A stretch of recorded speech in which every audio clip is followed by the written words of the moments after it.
Have you ever felt a shiver of uncertainty about a memory you were absolutely sure was real? That feeling when you swear you remember the rich Monopoly man, rich Uncle Pennybags, peering at you through a monocle, only to find out he never had one? Or the profound confusion when you learn the iconic line from Star Wars isn't, "Luke, I am your father," but simply, "No, I am your father. This isn't just you. It's a collective phenomenon." Now, consider this. Can you finish this phrase? Charlie bit. Many of you, without even trying, just heard a little boy's voice in your head say, "My finger." Or what about the sheer, unadulterated joy of hearing someone scream, "It's Wednesday, my dudes"? These fleeting, silly moments from the internet are tattooed onto our collective consciousness, perfectly preserved. Why is it that our minds can collectively rewrite history for something as iconic as a movie line, yet etch a 56-second home video into its memory banks forever? This is the paradox of our memory. It is both a fragile, suggestible artist and an infallible, stubborn recorder. And exploring this contradiction tells us something profound about what it means to be human. This phenomenon of shared false memories has a name: the Mandela Effect. It was coined by a paranormal researcher, Fiona Broome, after she discovered that thousands of people shared her distinct yet incorrect memory of Nelson Mandela dying in prison in the 1980s. He actually passed away in 2013 after serving as South Africa's president. The examples are endless and unnervingly specific. Millions remember the beloved children's book series as the Berenstein Bears with an E, but it has always been Berenstein with an A. An entire generation seems to recall a 90s movie called Shazaam, starring the comedian Sinbad as a genie, a film that simply never existed, perhaps a conflation with the movie Shazaam starring Shaquille O'Neal. So, what's happening here? Are we all slipping between parallel universes?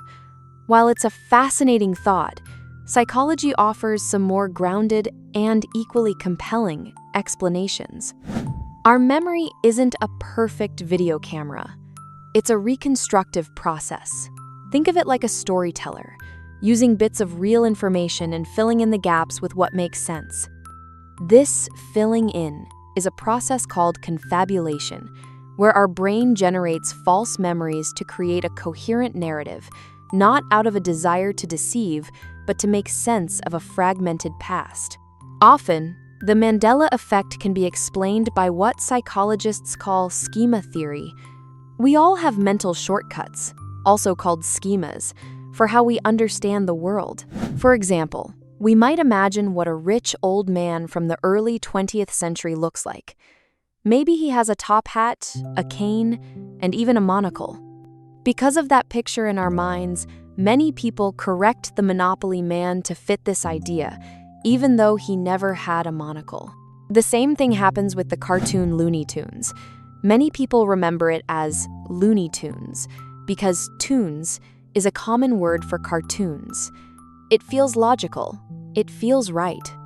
But the title was always Tunes, with a U, as a play on music, and as a link to the sister series called Merry Melodies. Furthermore, we are incredibly susceptible to suggestion. Once a false memory is out in the world, especially on the internet, it can spread like wildfire. Seeing a Reddit thread where hundreds of people confidently share your misremembered version of the Berenstein Bears doesn't just validate your memory, it reinforces it.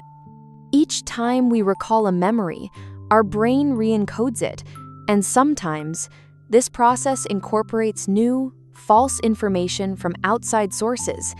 This is known as memory implantation.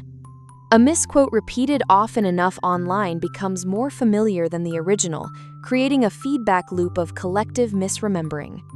We aren't just remembering an event, we're remembering the event, with each recall potentially layering on new inaccuracies shared by the group. So, our memory is fallible, prone to suggestion, and constantly rewriting itself. It seems almost unreliable. But then, how do we explain the other side of this coin? Why does some information, often seemingly trivial, achieve a kind of permanence that defies logic? Enter the earworm. It's the scientific term for that fragment of a song that gets stuck in your head on a loop. Viral sounds on platforms like TikTok and Vine are essentially weaponized earworms. "It's Wednesday, my dudes" isn't just a phrase. It's a musical, rhythmic fragment. The brain has an incredible capacity for musical memory, and the auditory cortex can get stuck on a catchy, repetitive loop. The key here is repetition. Viral videos are, by their nature, seen and heard over and over. This repetition strengthens the neural pathways associated with that memory, making it easier and faster to recall. Unlike a subtle detail in a logo you see occasionally, these sounds are hammered into our brains through countless scrolls, shares, and remixes. But it's more than just repetition. Viral content excels at something else: emotional contagion. Humans are wired to mirror the emotions of others.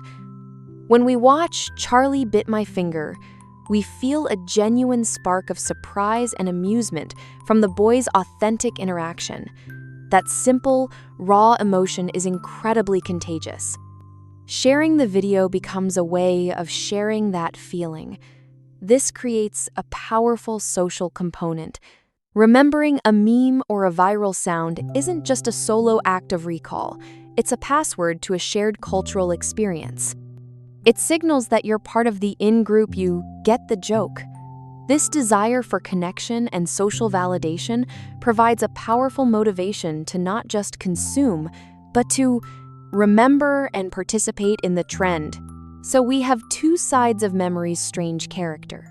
On one hand, it's a meticulous archivist of emotion and rhythm, preserving the feeling of a shared laugh across a decade. On the other, it's a creative editor, willing to alter the facts of our shared culture to make a story more coherent or to fit a preconceived notion. What this reveals is that our memory isn't built to be a perfect, objective database of facts. Perhaps its primary purpose is not to record the world as it is, but to construct a world that is meaningful to us. The factual error of a monocle or a movie line is less important to our brain than creating a consistent internal world that makes sense. A world where rich tycoons have monocles and animated shows about cartoons are called toons. In contrast, the perfect recall of a viral phrase isn't about the information itself. It's about the emotion and the connection it represents. It's a memory of belonging. The facts of "Charlie Bit My Finger" are unimportant. The feeling of shared, simple joy is everything. We live in a world where we've outsourced much of our factual memory to search engines and hard drives. We can look up any historical date, any movie quote, any logo in an instant. Maybe this is why the Mandela Effect feels so jarring. It reveals the cracks in our own internal database, the one we thought was infallible. But the stubborn persistence of a meme reminds us what our brains truly prioritize: emotion, connection, and repetition. It remembers what we share, what we feel together. Our memories are flawed, beautifully and profoundly so. They are not passive recordings of the past. They are the active, ever-changing stories we tell ourselves, about ourselves. And in a strange way, the fact that we can all be wrong about something, together, is just as powerful a connection as being right.